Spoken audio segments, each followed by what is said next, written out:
el link www.menti.com y van a utilizar este código 10937.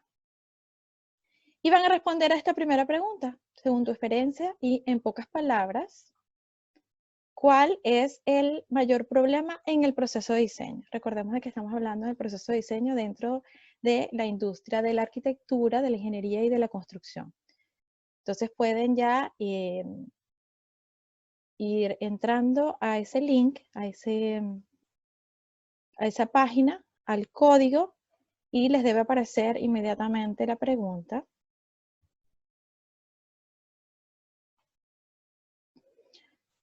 Aquí ya, fíjense que ya empiezan a aparecer las respuestas.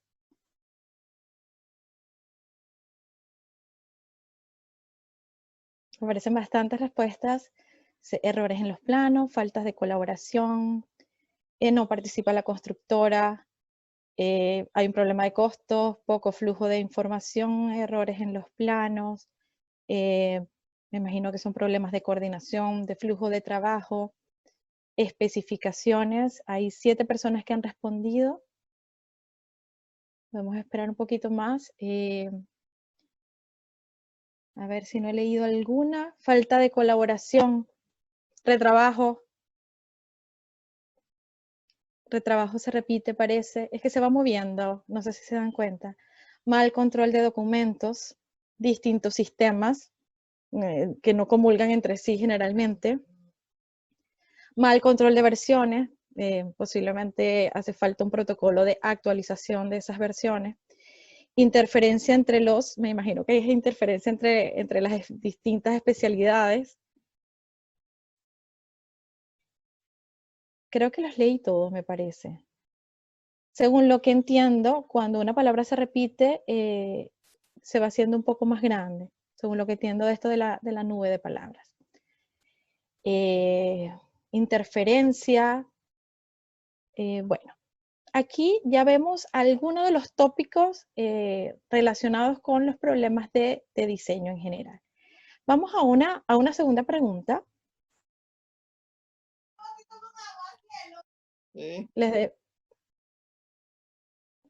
La siguiente pregunta sería, ¿qué porcentaje de sobrecosto has manejado últimamente?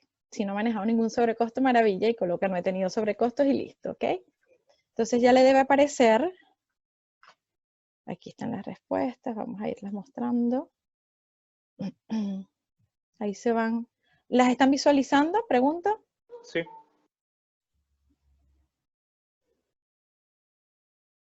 Fíjense que es variable. Lo que sí es que nadie ha respondido no he tenido sobrecostos. Todos de alguna forma han tenido sobrecostos aquí.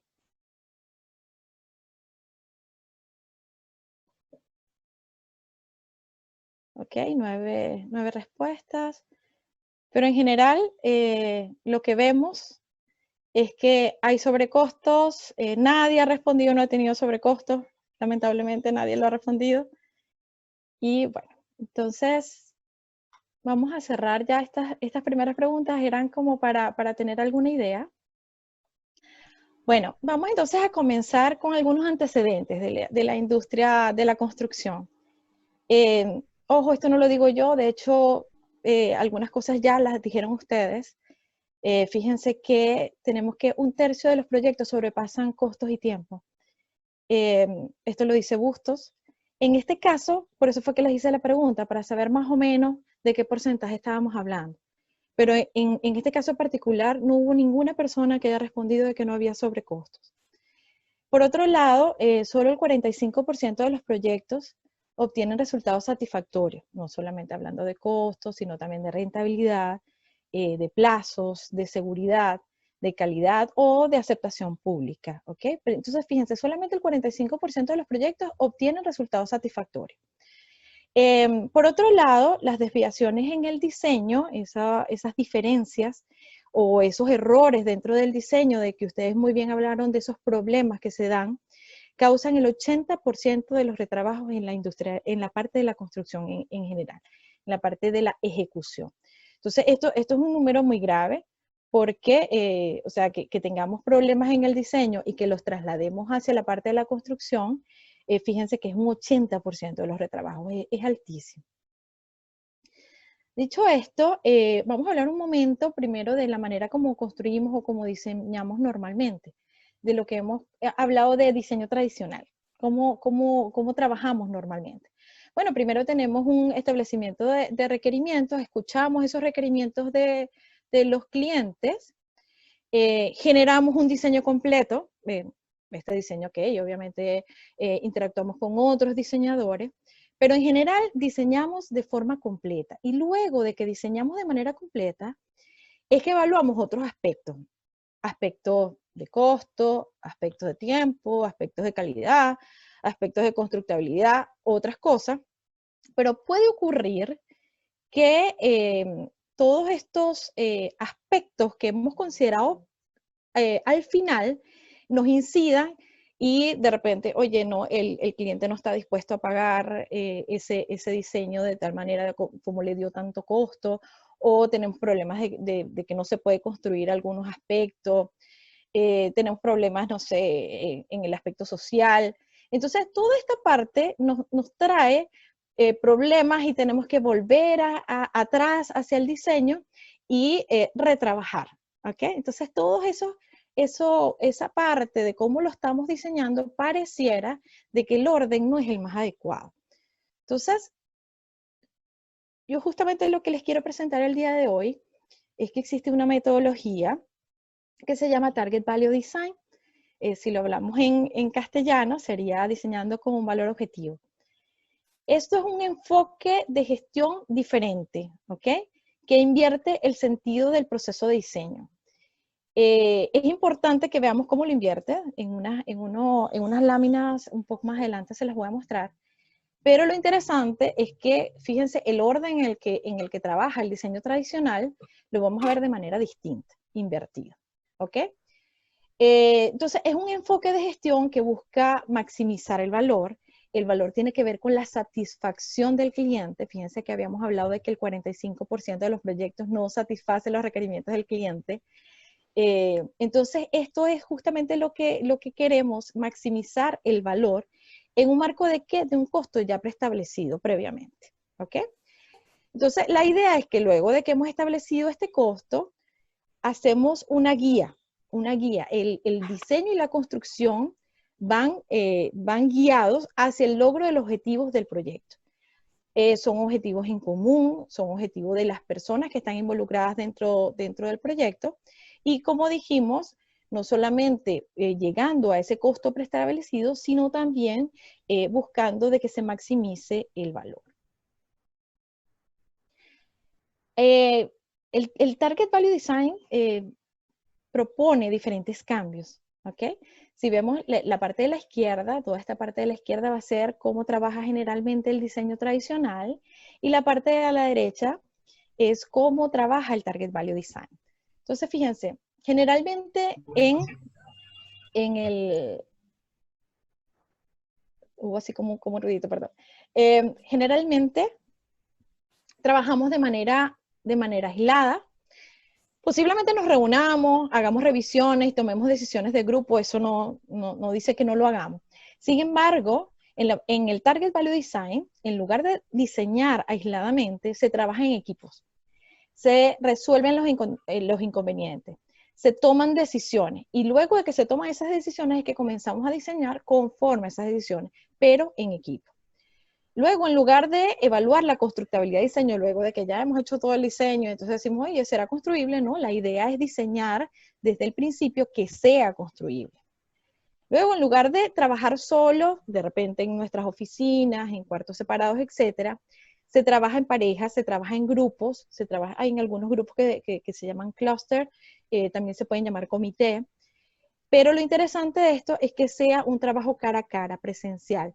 También en algunos sitios se llama Big Room, como lo dice su nombre, es un salón grande donde están todas las especialidades, donde están todos los diseñadores, donde incluso están los constructores colaborando, y por eso que se llama co-location, en el cual están trabajando en grupos. ¿Cuál es la ventaja de trabajar de esta forma? Que las solicitudes de información y las respuestas son inmediatas. No tendríamos esa latencia de información en la cual de repente a través de un correo electrónico o esperar a una, o a una reunión de revisión para poder recibir respuesta. Entonces, en ese momento, en esos big rooms o en esas salas establecidas para eso, se da esos intercambios de información de manera casi inmediata. Por otro lado, en lugar de estimar con base en un diseño detallado, o sea, detallamos muy bien el diseño para luego hacer el costo, en este caso va a ser al revés. Vamos a diseñar con base en un estimado detallado, es decir, que a medida que vamos diseñando, vamos lo que se llama costeando, es decir, vamos justamente estableciendo el costo de cualquier cambio que exista dentro del diseño. Y por último, generalmente tomamos un solo diseño o vamos tomando decisiones de manera quizás muy apresurada. Lo bueno de esta parte que se llama Set-Based Design es que debemos mantener conjuntos de decisiones abiertos a lo largo del proceso, porque a veces cuando tomamos decisiones de manera muy apresurada, estamos dejando a un lado a lo mejor alguna posibilidad, alguna opción que me pudo haber servido posteriormente. Por lo tanto, se debe mantener ese conjunto de decisiones abiertos hasta lo que se llama el último momento responsable. En otras ocasiones, más bien se toman las decisiones muy tarde y ya sería entonces un momento irresponsable. La idea es que sea el momento responsable, el último momento responsable. ¿Ok? Otros cambios que propone entonces el Target Value Design es lo siguiente, fíjense, en el diseño tradicional, generalmente, bueno, tenemos un costo del diseño, de construir, etcétera. Le colocamos un margen, la utilidad que queremos ganar, ¿verdad? Y por lo tanto vamos a tener un precio propuesto. Entonces, simplemente el precio va a ser el costo más el margen. Eso es como generalmente trabajamos a nivel tradicional. El Target Value Design propone lo siguiente. Propone que hablemos primero de un precio objetivo. ¿Cuándo se puede hablar de un precio objetivo? Generalmente, vamos a suponer que estamos en el mercado inmobiliario. El mercado inmobiliario se utiliza mucho esto. Porque, por ejemplo, nosotros podríamos tener un costo, colocamos un margen, el costo, yo coloco el margen que yo quiero ganar y me da un precio. ¿Y si ese precio se me está saliendo del mercado, por ejemplo? Entonces, si nosotros empezamos con un precio objetivo, que es el precio del mercado, por ejemplo, y decimos, yo quiero ganar esta cantidad, que sería el margen objetivo, entonces buscamos el costo de manera contraria. Buscamos cuál tiene que ser nuestro costo objetivo. Entonces, en este caso, se maneja de que el costo objetivo sería el precio objetivo menos el margen que quiero ganar, esa utilidad que deseo ganar. ¿Ok? Entonces, a veces no es tan fácil, pero debemos en equipo, generalmente esto es de alta gerencia, estas decisiones, tomar cuál sería el margen que quiero ganar y cuál es el costo al cual debo llegar, que sería este costo objetivo. ¿Ok? Entonces, ¿cómo funciona esta parte del Target Value Design a nivel de Target Cost o de costo objetivo? Fíjense, aquí nosotros vamos a hacer un gráfico muy sencillo en el cual vamos a tener el costo y cómo vamos generando el diseño a lo largo del tiempo. ¿Ok? Entonces, lo primero que tenemos que hacer es, bueno, establecemos nuestros costos objetivos. Adicionalmente a eso, vamos a establecer otro costo. Ese costo lo vamos a llamar el admisible. ¿Cuál es la diferencia con respecto al costo objetivo? El costo objetivo tiene que ver con a dónde quiero llegar con un margen, una utilidad deseada. Eso es lo que yo quiero. Sin embargo, yo podría tener un costo admisible en el cual yo tendría una utilidad quizás menor, pero esa utilidad igual me sirve. Es decir, todavía el proyecto funciona para mí. Si yo llego a ese costo admisible, me puedo dar por satisfecho. Claro, si llego al costo objetivo, mejor todavía. Pero entonces yo tengo que tener por lo menos esa banda entre el costo admisible y el costo objetivo. ¿Ok? El costo admisible sería como un plan B, pero es un plan bueno. ¿De acuerdo? Entonces empezamos a sacar cuentas y de repente tenemos un costo inicial. Este costo inicial puede ser, por ejemplo, de proyectos anteriores unos costos paramétricos en el cual yo digo, bueno, en el proyecto anterior es parecido, saco unas cuentas, saco unas proporciones y me da este costo inicial. Y yo digo, oye, estoy bien, tengo una brecha bastante grande con respecto al costo objetivo o incluso con el costo admisible. Tengo que trabajar para llegar a él. Ahora, entonces empiezo justamente lo que llamamos iterar en el diseño. Ahora vamos a ver qué significa esta parte de iterar. Pero lo interesante es que tenemos que trabajar en el diseño con ese costo para que a medida que vamos diseñando, vamos bajando el costo y vamos bajando y lo vamos bajando hasta que logremos llegar a por lo menos al costo admisible y ojalá podamos llegar al costo objetivo. Ahora, ¿qué significan estas iteraciones de diseño? Significa integración temprana. Por ejemplo, a los constructores, a las personas que van a ejecutar el proyecto. ¿Por qué? Porque muchas veces los dejamos de último y cuando integramos al constructor en el diseño, se toman decisiones muy valiosas. Se deja la pérdida de tiempo, incluso se evitan pérdidas de valor. ¿Okay? Entonces, la integración temprana es muy importante. Otro es que los objetivos estén alineados para optimizar el todo. No optimicemos solamente por pedacitos, sino de que busquemos todo el equipo, optimizar todo el proyecto. Obviamente, en muchos casos vamos a tener que trabajar de a poco, pero con la mirada puesta en esa optimización total. ¿Ok? Por otro lado, y esto es muy, muy importante, que el diseño sea concurrente, que se comparte el conocimiento. El conocimiento no solamente de la experiencia constructiva, sino también el conocimiento del costo. En muchas ocasiones, y por ahí lo dijeron entre los problemas de diseño, el diseñador no conoce los costos. Entonces, es un inconveniente grande, porque si el diseñador no conoce los costos, así cambie 1000 veces, posiblemente no va a llegar al costo deseado. Por eso es que es muy importante que ese diseño sea colaborativo, sea concurrente, que diseñemos de manera compartida y también planifiquemos de manera colaborativa. ¿Okay? Entonces, una de las cosas interesantes es esta parte de compartir el conocimiento. Y por último, que también tengamos aprendizaje. Aprendemos de muchas cosas. Aprendemos no solamente de la experiencia del otro, también aprendemos de proyectos pasados. Entonces, que incorporemos todo ese aprendizaje y también que no nos cerremos a la posibilidad de innovar. En muchas ocasiones nos contentamos con trabajar siempre de la misma forma. Y si vamos a trabajar de la misma forma, es muy difícil que tengamos resultados diferentes. Entonces, la idea del Target Value Design es que podamos incorporar toda esta parte de innovación. ¿A qué se refiere a innovación? Podemos utilizar industrialización, estandarizar, modularizar, etcétera. Muchísimas cosas que se le ocurren al equipo de diseño completo, al equipo de diseño junto con construcción, junto con costos, junto con la persona que hace las adquisiciones. Entonces, en conjunto pueden lograr muchísimas cosas.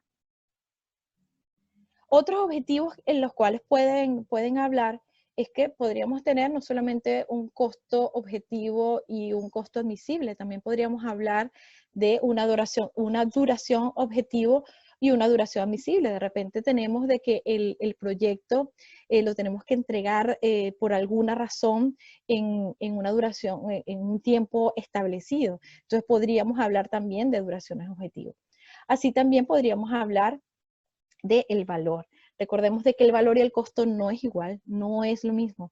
Vamos a hablar de valor como el cumplimiento de los requerimientos del cliente o de los diferentes clientes que forman parte de todo el proceso de diseño, ¿ok? Proceso de diseño, construcción, etc. Entonces, la idea es que siempre el valor vaya en aumento, así como el costo vaya en disminución. Esa es la idea. Entonces, podríamos llegar a un valor deseado y a un valor potencial, que es mucho más allá que el deseado. Es algo parecido a el objetivo y el admisible. ¿Okay? Entonces, estos serían los objetivos que ustedes se pueden ir colocando como equipo en general a través de atributos de valor. ¿Cuáles son los atributos para tal cliente que realmente genera valor dentro del proyecto? Yo les voy a mostrar aquí un caso que hicimos aquí en Chile, Fue un proyecto piloto, fue una experiencia muy enriquecedora. Una empresa, esta empresa es del área inmobiliaria, es una empresa inmobiliaria constructora. Para las personas que no son de aquí, las empresas inmobiliarias constructoras generalmente trabajan de la mano, es como si fuera una misma empresa, pero trabajan como en departamentos distintos, ¿ok? Bueno, en este caso en particular, para que pudiéramos hablar del mismo idioma, hicimos, hicimos un plan en el cual teníamos primero una formación, la llamamos formación-acción. Es muy interesante porque a medida que vamos formando, que vamos hablando el mismo idioma, como les estoy diciendo, de términos específicos del Target Value Design, también se iban tomando acciones a corto plazo, a mediano plazo o a largo plazo. Se anotaban esas acciones y se hablaban en conjunto. En este particular, aquí les estoy mostrando algunas fotos. De verdad que la implementación fue muy divertida también. Lo llamamos camino hacia el Target Value Design, porque el Target Value Design la verdad es que es complicado, no es tan fácil hacerlo, entonces lo fuimos llevando de manera muy paulatina. Fue un proyecto que duramos 10 meses en esta empresa y los talleres fueron, por ejemplo, de constructabilidad, que realmente se lograra que el proyecto sea construible. El uso de CBA, CBA es un método para toma de decisiones, se llama elección por ventaja, es muy interesante. También hicimos unos talleres sobre mejora continua y sobre innovación y cómo podríamos justamente mejorar algunos aspectos que teníamos dentro de proyectos y cómo podríamos innovar. El uso del formato A3 para solución de problemas, el contexto también de trabajo IPD, que es Integrate Project Delivery. El uso de BIM, BIM ahora se está utilizando muchísimo para coordinar tareas, para coordinar también el trabajo colaborativo. Y bueno, hicimos toda esta parte de los talleres justamente para hablar el mismo idioma, tal como les estoy diciendo. Aquí, bueno, les muestro algunas fotos. Les digo que fue divertido porque dentro de estos talleres no era solamente así como una clase, sino también hacíamos dinámicas, hacíamos juegos en los cuales obviamente estas dinámicas y estos juegos nos ayudaban a visualizar de mejor manera todo este aprendizaje. Por otro lado, empezamos entonces con la intervención gradual, todo en conjunto, ¿ok? Entonces, se determinó el costo objetivo y el costo admisible, teníamos ambos, y empezamos a hacer algunas pautas de intervención en 2 proyectos habitacionales. Se eligieron 2 eran realmente bastante parecidos y estaban en etapa preliminar de diseño. ¿Cómo empezamos a trabajar? Creamos lo que llamamos los comités para que empezaran a trabajar en conjunto. Entonces, estos comités, creamos 4, el comité de obras previas, de obras civiles y urbanización, era un solo comité, luego el comité de instalaciones, comité de terminaciones y por último el de logística y gastos generales. Se crearon estos 4 comités de manera interdisciplinaria, o sea, ahí había gente de diseño, había gente de costos, había gente de construcción, etcétera. De tal manera de que cada quien aportara desde su visión como profesional hacia cada uno de estas áreas. Y entonces empezaron a hacer estas reuniones graduales por comité. Existieron muchísimas propuestas y también solicitudes, porque claro, al haber estos diferentes comités, entonces, por ejemplo, el comité de obras civiles le solicitaba al comité de instalaciones, oye, deberíamos hacer tal y tal cosa, ¿ok? Entonces, por eso es que se llaman propuestas y solicitudes, ¿ok? Eran como las pedidas que un grupo de personas le hacía a otra y ver en conjunto cuál podríamos cumplir y cuál no. Entonces, las propuestas estaban bien específicas, pero yo no se las voy a colocar tan específicas por respeto también al trabajo realizado en la empresa, pero tenían que ver con qué, con prefabricación, con optimización de elementos, con estandarización. La parte de estandarización la verdad es que fue bastante buena, porque podemos estandarizar elementos, podemos estandarizar medidas, podemos estandarizar terminaciones, todo esto también para eliminar desperdicios. Podemos cambiar componentes. También se habló de apalancamiento de recursos por compra en grandes volúmenes, eso es muy válido obviamente. Modulación de elementos, se hablaron de instalaciones, se habló muchísimo de industrialización y en sí de cómo iba a ser la logística. Después se hizo un plan de seguimiento, se hizo algunas auditorías de esas propuestas, mira cómo vamos, cómo va la evolución del costo objetivo, cómo va la evolución del costo admisible y también la evolución del valor. Yo con ellos, ellos fueron mis conejillos de India, yo realicé un modelo para medir el valor y luego se los voy a explicar porque vamos a tener dentro de 2 semanas un taller explicando ese modelo de análisis de valor y digo que ellos fueron mis conejillos de Indias porque justamente validamos el modelo a través de todas las experiencias que me brindaron estos profesionales. Entonces íbamos viendo cómo evolucionaba también el valor. Y tuvimos entonces esta experiencia con respecto al costo objetivo. La estimación paramétrica, que era el costo inicial, tenía este valor, era 425.947 UF. UF representa aproximadamente 27.000 pesos por ahí, algo por el estilo. Igualmente yo esta brecha se las coloqué en dólares para las personas que no son de aquí de Chile más o menos tengan una idea. Entonces el asunto es de que teníamos un costo inicial de esta cantidad, 425.000, casi 426, y el costo objetivo a lo que ellos querían llegar era de 419.000. La brecha era de 6.607 UF, unidades de fomento, así se llama. Y esta brecha representaba aproximadamente $250.000. ¿Ok? ¿Qué hicimos con ella? Bueno, tomamos todo ese costo y lo dividimos entre cómo realmente, cuál era la ponderación, cuál era el porcentaje que representaba para cada comité ese costo total.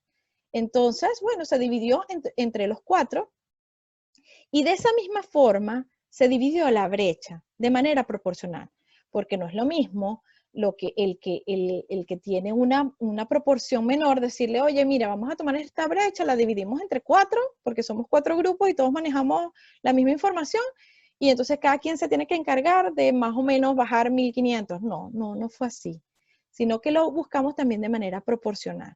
Entonces, fíjense que, por ejemplo, al de obras civiles y urbanización le tocó el 28%, o sea, ellos se tenían que encargar de la brecha de ese 28%, terminaciones del 39%, instalaciones del 19%, casi el 20%, y logística del 13%.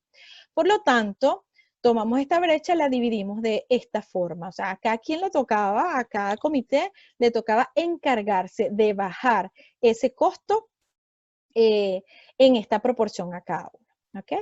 Ahora, cuando empezamos a trabajar en esas propuestas que les estoy diciendo de estandarizar, ojo, esas propuestas evaluaban también el valor, que el valor se mantuviera. Y lo interesante de todo esto es que ellos hicieron, de todas esas propuestas, ellos hicieron solamente 4, prácticamente una cada comité. Y con esas 4 acciones, fíjense lo que pasó. Unos tuvieron mejor, o sea, bajaron más el precio que tenían previsto. Otros no lo pudieron lograr porque, bueno, una acción de repente no les daba para tanto. Pero lo interesante de todo esto es que simplemente haciendo 4 acciones sobrepasaron el costo objetivo. Fíjense que la brecha era de 6.600 UF y lograron bajar 8.309 UF. Si querían bajar $250.000, llegaron a bajar $310.000.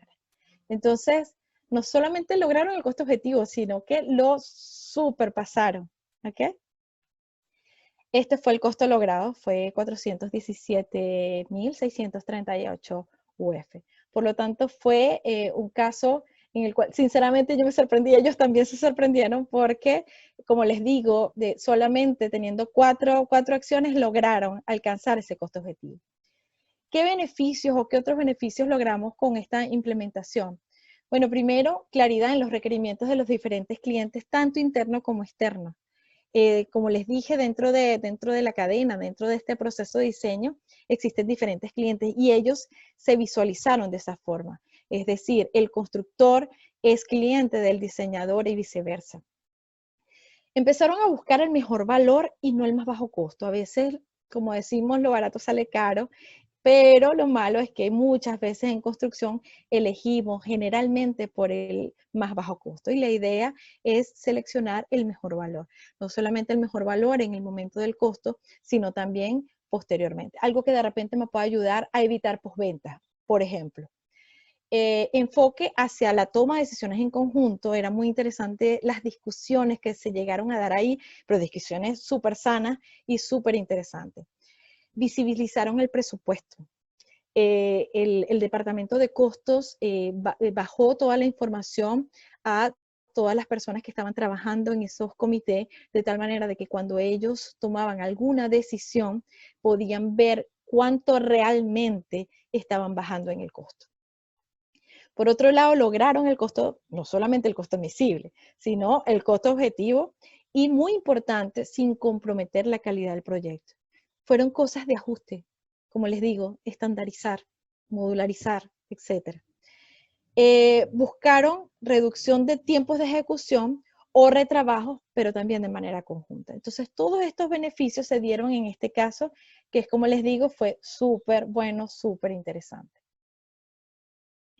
Por otro lado, les pido que no pierdan de vista este otro término, se llama Target Value Delivery, va en conjunto con el Target Value Design, pero va un poco más allá.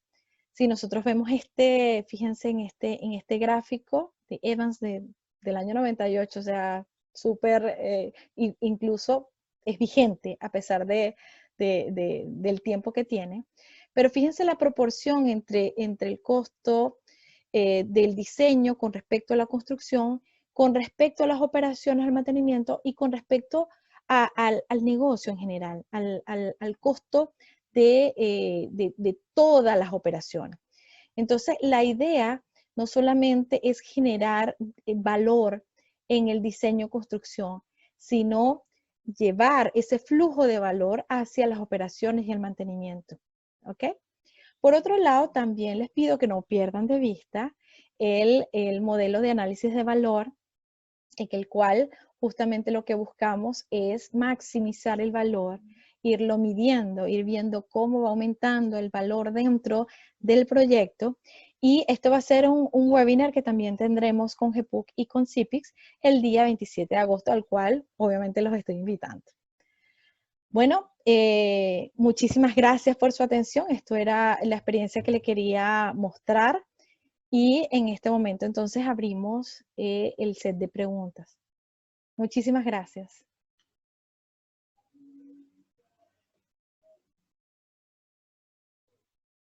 ¿Qué tal, Zulay? Muchas gracias. En verdad, muy interesante tu presentación. Es bastante relevante conocer experiencias de implementación en casos reales en Chile.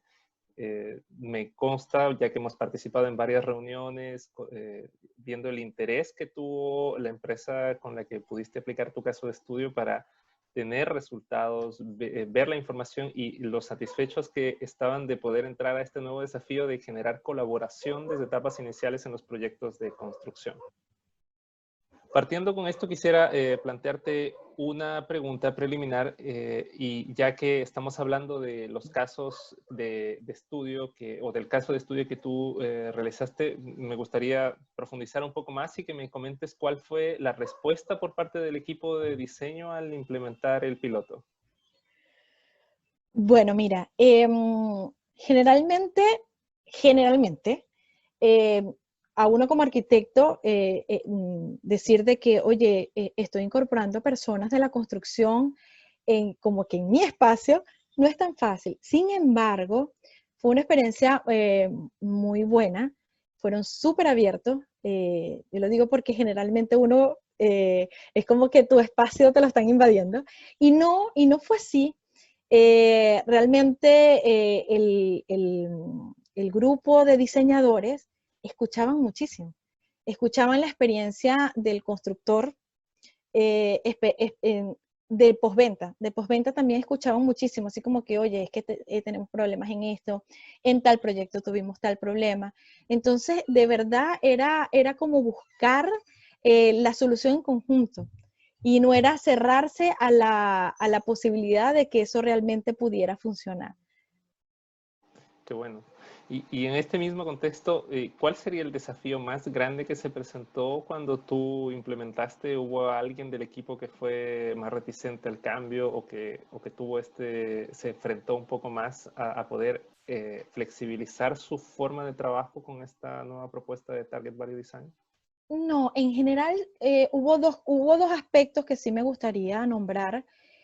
Quizás era porque era, bueno, como les dije, fue mi conejillo de Indias, era la primera vez que implementábamos algo así, pero en principio hicimos muchas reuniones y, y esas reuniones, la verdad es que al principio dijeron, oye, nos estamos reuniendo mucho, como que nos estamos saturando de reuniones y la verdad es que dijimos, no, esto es algo que tenemos que mejorar. Por otro lado, hubo algo que hicimos, fue una experiencia muy, muy chévere, que fue que buscamos los diferentes principios de Target Value Design y cuáles eran los que ellos consideraban que les iba a costar más hacerlos en la empresa. Y uno de ellos fue justamente la parte de la implementación del Big Room, de la sala grande. Porque, bueno, obviamente eso es algo de que tiene que ver con infraestructura, con ponerse de acuerdo, con tener a todo el mundo ahí mismo en la empresa. Y, sin embargo, se incorporaron algunas ideas, como decir, bueno, ¿será que podríamos hacer algún Big Room de manera virtual? Y ahorita con el COVID me imagino que es súper válido, pero en ese momento fue una de las propuestas que se dio. El Big Room era una de las cosas más difíciles en general. Perfecto. Mira, en el chat se presentó una consulta y nos quisieron saber cómo sería una estrategia para implementar Target Value Design por primera vez en una empresa que siempre ha sido muy tradicional en el manejo de los proyectos. ¿Cuál sería como la recomendación probablemente, que es la idea para cuál sería este paso a paso? Bueno, mira, generalmente al principio siempre vamos a tener alguna barrera de entrada. Yo creo, y por la experiencia que tuvimos con esta empresa que fue, como les digo, maravillosa, yo creo que tiene que ser una entrada paulatina. No puede ser como que cortar todo y decimos ya, no somos tradicionales y vamos a empezar a hacer esto sí o sí. No, la idea es contextualizar poco a poco y que la empresa se vaya adaptando a ese cambio. Todas las personas que estuvieron en los talleres, al principio no sabíamos de muchas cosas que fuimos formando, ¿ok? Y fuimos aprendiendo poco a poco y de ellos mismos salían las ideas. No era yo que les decía, vamos a hacer esto y aquello, no, simplemente lo que fomentábamos era la manera de que de ellos saliera ese conocimiento, de ellos salieran las estrategias.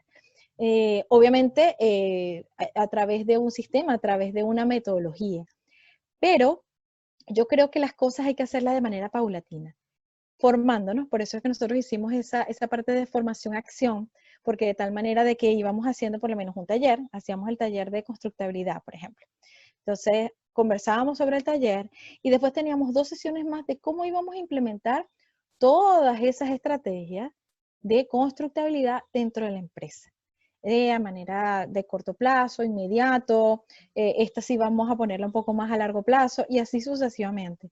Pero como les digo, de manera paulatina. Yo creo que esa es la única manera de lograrlo y que la persona externa, por ejemplo, en el caso nuestro que fuimos como GPUC a implementar, a investigar esta parte de Target Value Design, que siga siendo externa en ese caso. Me refiero de que las ideas surjan desde la empresa. Si la idea no surge desde la empresa, es muy difícil que se incorpore. Claro, justamente ese poder de reconocer el beneficio que puede tener para que no se convierta en una presión por parte de los equipos también a tomar esta Exactamente. iniciativa. Sí, me parece correcto.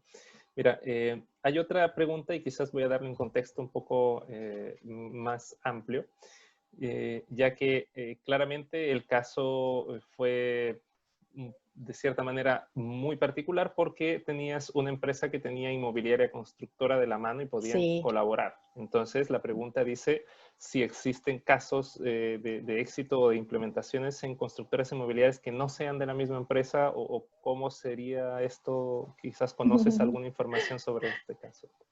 Bueno, en la parte inmobiliaria de repente no tengo algún conocimiento del tema, pero donde nació Target Value Design, nació en Estados Unidos con el tema de salud hospitalaria. Ellos no eran una sola empresa, de hecho, imagínense un grupo grande de hospitales que tenían que hacer un cambio grandísimo en toda su estructura porque cambió la norma sísmica en California, que sabemos que es parecida a la de Chile, complicada, y ellos tenían un lapso establecido para hacer todos esos cambios.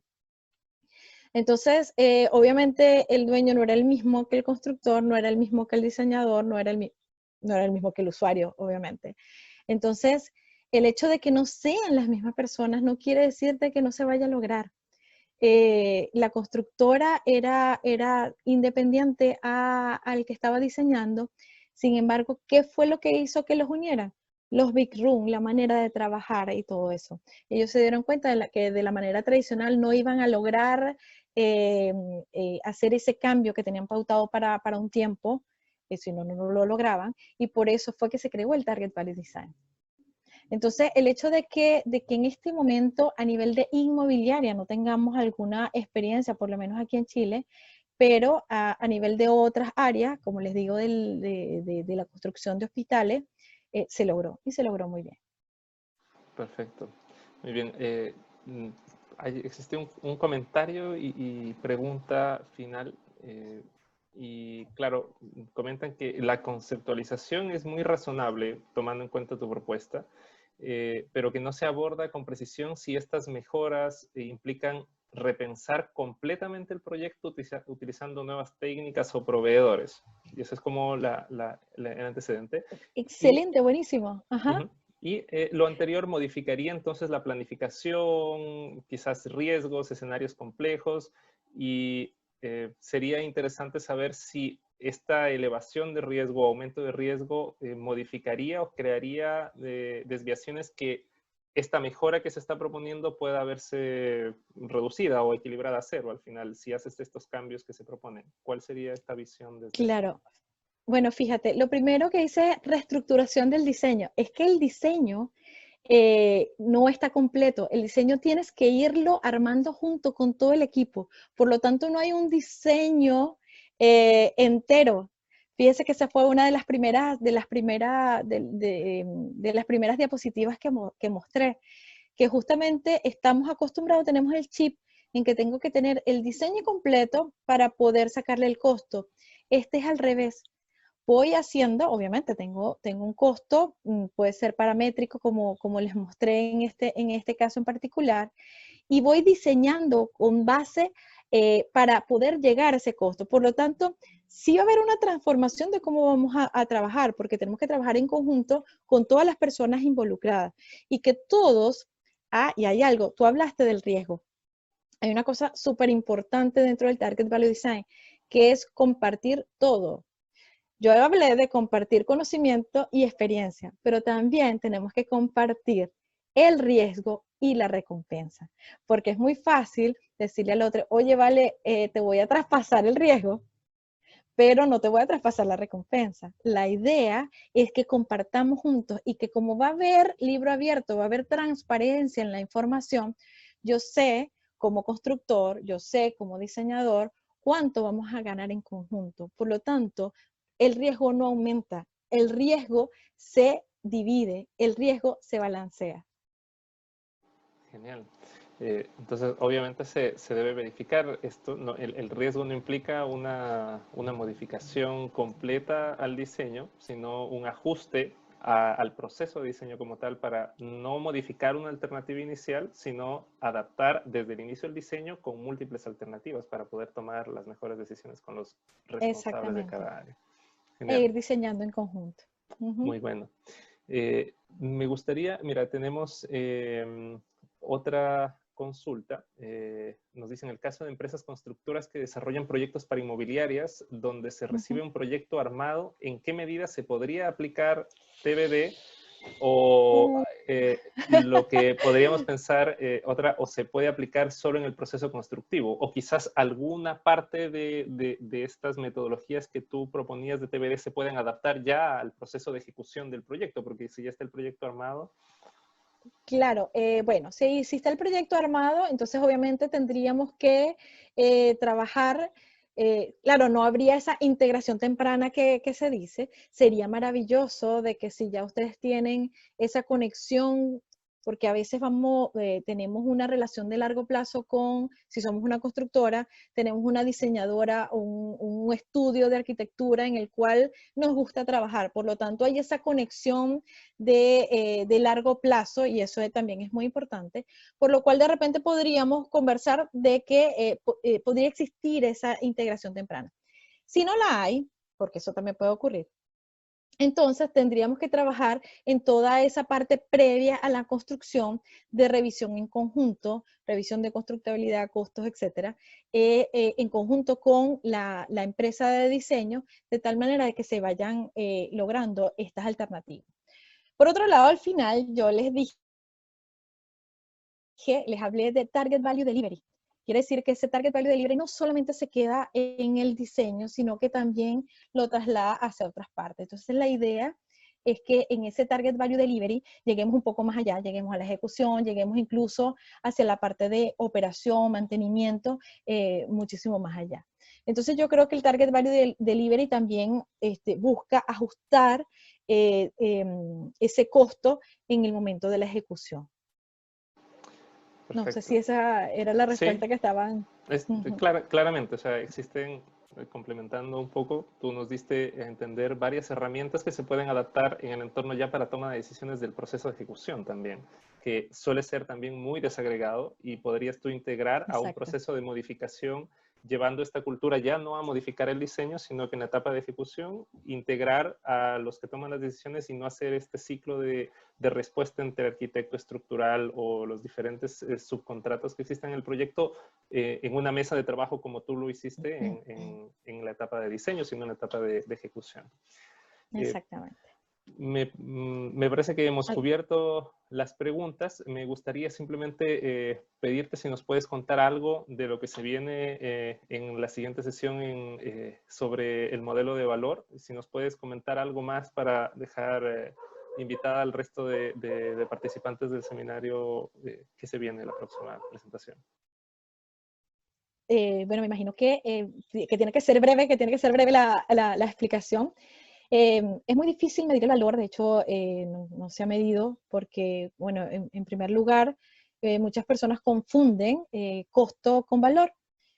Viendo el valor como cumplir los requerimientos del cliente, entonces se desarrolló este modelo de análisis de valor en el cual podríamos ver cuáles son los atributos que el cliente le hace cliente como usuario final, como diseñador, como constructor, como dueño, incluso como la comunidad, desea que tenga en el proyecto. Y no solamente como producto, sino también como proceso.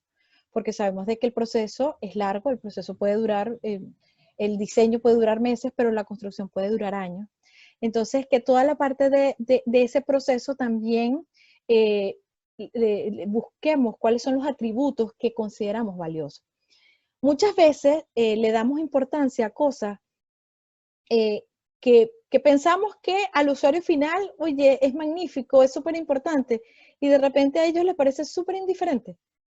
Y justamente una de las cosas en las que se basa este modelo de valor es en una clasificación, que a mí me encantó, por cierto, que es decano, es del año 1984, pero que él dividía los diferentes atributos en 5. Uno de ellos era atributos negativos, que también hay que consultárselos al cliente, oye, qué cosa no quieres que esté dentro del proyecto. Los otros que serían los indiferentes, me da lo mismo si está o no está. Los atractivos, que son cosas que yo no espero, que oye, qué grata sorpresa que ese atributo esté dentro del proyecto, y los que deben ser, los que deben estar, y los que me gustaría que estuvieran. Entonces, con base en esa clasificación se hizo este modelo, se hicieron unos índices, entonces como empresa tú puedes establecer cuál es el valor que tienes, cuál es el valor que presentas en este momento y hacia dónde quieres llegar. Esa es la idea muy a grosso modo del modelo, pero yo les invito a que el 27 de agosto, que vamos a tener ese webinar, se incorporen y ahí sí se los explico, pero con lujo de detalles. Genial.